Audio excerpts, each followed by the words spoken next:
नमस्कार व्यूअर्स, और आप सब लोग कैसे हैं। आशा करती हूँ आप सब लोग अच्छे होंगे, स्वस्थ होंगे और मेरा शिव पुराण का पाठ अवश्य देखते होंगे। आइए सबसे पहले हम जान लेते हैं कि कल तक हमने कहाँ तक जाना था। तो कल तक स्कंद जी हमको कुछ मंत्र बता रहे थे कि उस मंत्र को करके और आप अन्न अर्पण की विधि के बारे में कि आप ब्राह्मणों को किस प्रकार अन्न अर्पण करें और किस प्रकार की पूजा करनी चाहिए, वो सब था। तो आज इसके आगे हम शुरू करेंगे। तो मैं बताती चलूँ कि कुछ लोग को नहीं पता होगा, जो लोग पहली बार देख रहे हैं कि भाई ये मैं पाठ क्यों कर रही हूँ इस तरीके से। तो ये पाठ एक शुभ कार्य है, मंदिर के लिए कर रही हूँ और मैं मंदिर के लिए कुछ करना चाहती हूँ, अपना सहयोग देना चाहती हूँ वहाँ पर। तो अब मैं उस मंदिर के सहयोग के लिए आपसे चाहती हूँ कि आप लोग सब्सक्राइब करें, लाइक करें और शेयर करें। आप लोग मेरा सहयोग करें ताकि मैं अपना उद्देश्य मैं पूर्ण कर पाऊँ। ये उद्देश्य पूर्ण हो पाए, एक शुभ कार्य है ये, क्योंकि और इसमें आप लोगों का सहयोग बहुत ज़्यादा ज़रूरत है।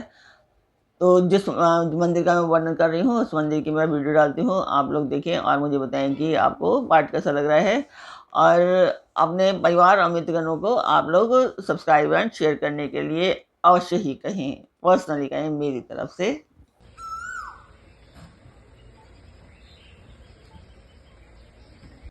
तो मंदिर की वीडियो आपने देखी, आपको पाठ कैसा लग रहा है कमेंट बॉक्स में मुझे अवश्य बताएं। आपको अच्छा लगता है आप मुझे वो भी बता सकते हैं, आपको कमियां दिखाई देती हैं आप मुझे वो भी बता सकते हैं, मुझे अच्छा लगेगा।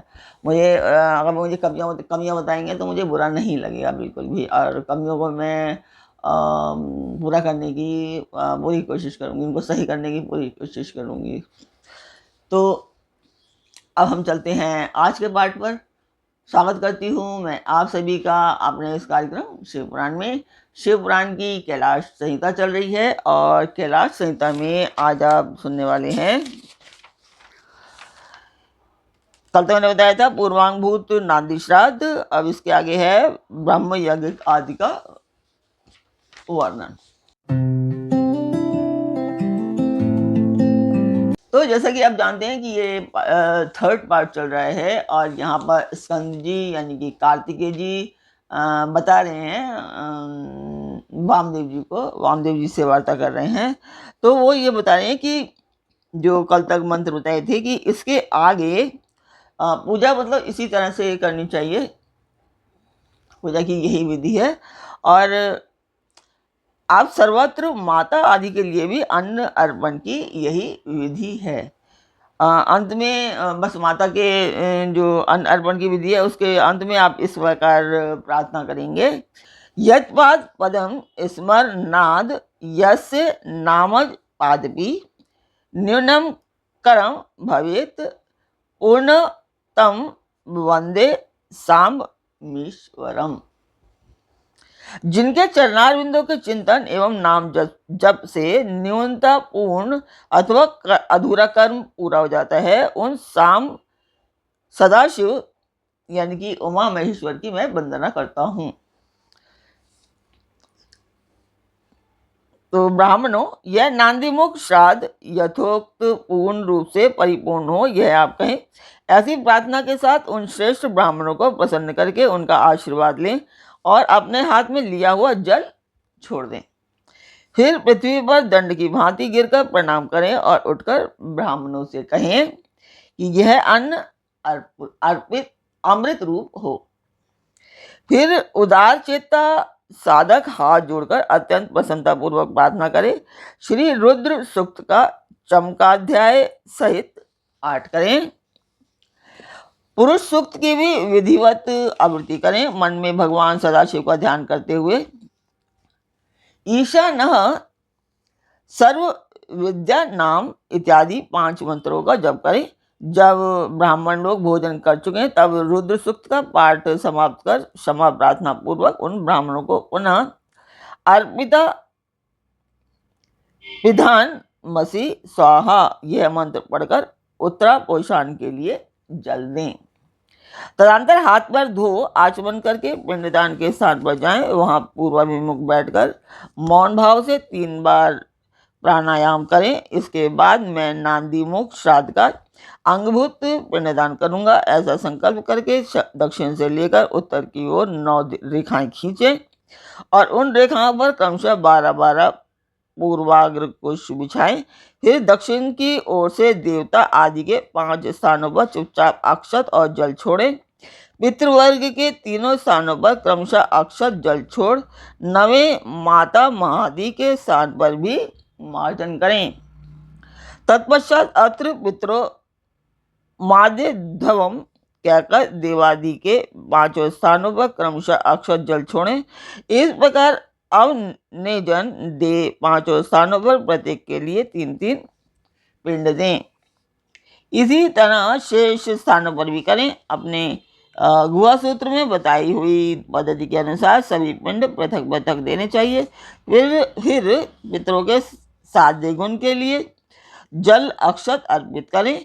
तत्पश्चात अपने हृदय कमल में सदा शिव देव का ध्यान करें और पूर्वोक्त यद पद्य स्मरनाथ इत्यादि श्लोक का पुनः पाठ करके ब्राह्मणों को नमस्कार पूर्वक यथाशक्ति दक्षिणा दें। फिर त्रुटियों के लिए क्षमा प्रार्थना करके देवता पितरों का विसर्जन करें। पिंडों का उत्सर्ग करके उन्हें गौओं को खाने के लिए दे दें अथवा जल में डाल दें। तत्पश्चात पुण्य वाचन करके उससे अपने आप को प्रोक्षण कर बाहर भीतर से शुद्ध हो। होम द्रव्य और आचार्य की दक्षिणा के द्रव्य को छोड़कर शेष सभी द्रव्य महेश्वर अर्पण बुद्धि से ब्राह्मणों और विशेषतः शिव भक्तों में बांट दें। तदंतर गुरु रूपधारी शिव के लिए वस्त्र आदि की दक्षिणा दें। पृथ्वी पर दंडवत प्रणाम करके डोरा, कौपीन, वस्त्र तथा दंड आदि जो धोकर पवित्र किए गए हों धारण करें।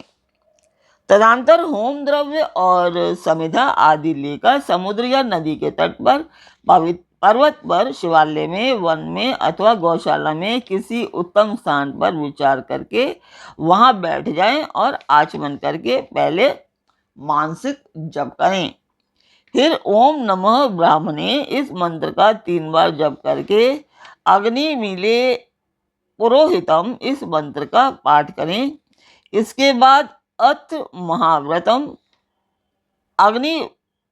अग्निर्वै देवानाम एतस्य समामम नायम। ओम 3 मुट्ठी सत्तू लेकर प्रणव के उच्चारण पूर्वक 3 बार खाए और प्रणव से ही 2 बार आचमन करके नाभि का स्पर्श करें।